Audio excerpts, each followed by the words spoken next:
அவர் இரக்கம் உள்ளவர், மனதுருக்கம் உள்ளவர். யாருக்கு இறங்குவார் தெரியுமா?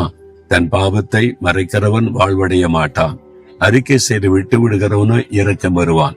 ஒரு மனிதன் வந்து, ஐயோ நான் பாவம் செய்துட்டேனே, ஆண்டவரே நான் ஒரு பெரிய பாவம் செய்துட்டேன், என்னை மன்னிச்சிருங்க, நீ பாவத்தை உணர்ந்த மனம் திரும்பிட்டா உடனே அவர் இறங்கிடுவார். அதெல்லாம் மன்னிக்கல முடியாது, உனக்கு தண்டனை தான், நீ பண்ண அநியாயத்துக்கு உன் இதுல போடணும் அதுல போடணும் அப்படிதான். அப்படி சொல்ல மாட்டார். சரி மகனே நான் மன்னிச்சிடுறேன், சரி மகளே நான் மன்னிச்சிடுறேன். அவ்வளவு இரக்கம் உள்ளவர் அவர். அதனால என் பாவெல்லாம் மன்னிக்கப்படுமா, ஐயோ நான் இவ்வளவு பாவம் செய்துட்டேனே அப்படிலாம் நினைக்காதங்க. இயேசு கிறிஸ்து இடத்துல வந்து, ஆண்டவரே இந்த மிஸ்டேக் பண்ணிட்டேன், இந்த தப்பு செய்துட்டேன், நான் உணர்கிறேன், என்னை மன்னிச்சிருங்கன்னு ஒரு வார்த்தை கேளுங்க, உடனே இறங்கிடுவார்.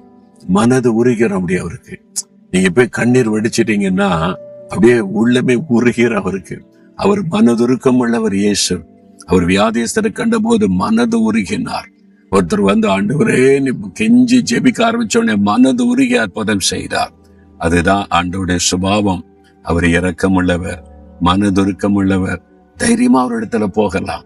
ஐயோ என்னை தண்டிச்சிருவாரோ, புறம்பை தள்ளிடுவாரோ அப்படிலாம் நினைக்க தேவையில்லை. 12 வருஷம் பெரும்பாடு உள்ள பெண் இயேசுடைய வஸ்திரத்தை தொட்டு சுகம் பெற்று விட்டாள். அப்போ என்னை தொட்டது யாருன்னு இயேசு கேட்டாரா? பயம் வந்துட்டு அவளுக்கு.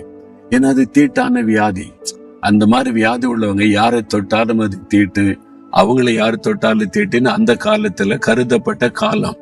அதனால நான் வந்து இயேசுவை தொட்டுட்டேனே, கோபப்படுகிறாரோன்னு பயந்து நடுங்கி இயேசுக்கு முன்னால வந்து நான் தான் தொட்டேன் அப்படின்னு சொன்னா.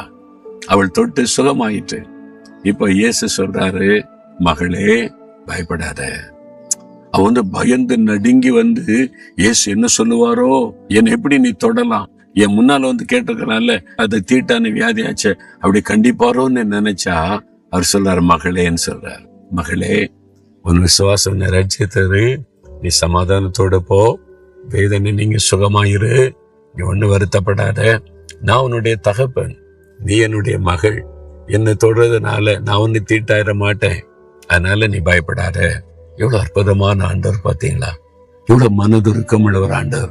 நீங்க பயந்து போனீங்கன்னா சொல்ல பயப்படாத, நீங்க நடுங்கி அவர்கிட்ட போனா நீ வா, வந்து அருகில உட்காரு, உங்களை அணைத்து கொள்ளுவா.